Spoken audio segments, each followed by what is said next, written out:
If you're a good husband or a good wife, thinking about I better not commit adultery today is probably not the most forefront thing you have to do. If you're constantly focused on maintaining your beneficial, positive sexual relationship with your spouse, most of this stuff falls into place.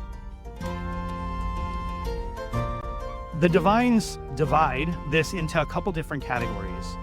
The first is what you might call natural sexual sins in unsanctioned relationships. This is important in our culture because we tend to view sexual sin as one category.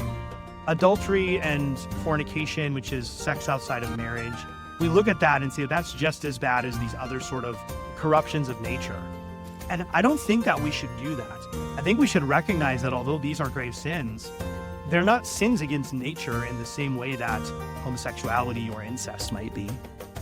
So these divisions are not new to this era. The divine understood that these things were occurring. There was teaching in the Bible about it that we'll get to. But we should recognize that even in those natural relations, there is a proper context. And to engage in these relations outside of that context is sin. Next, we might talk about exploitative sexual sins, where one party in the sexual encounter is a victim. We won't go into more detail than that. It's clear enough.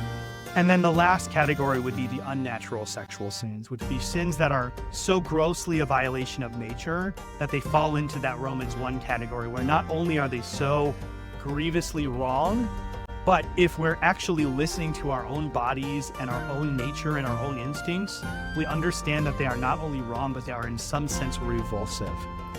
There's an ick factor that we have to actively overcome if we're going to engage in these unnatural sexual sins.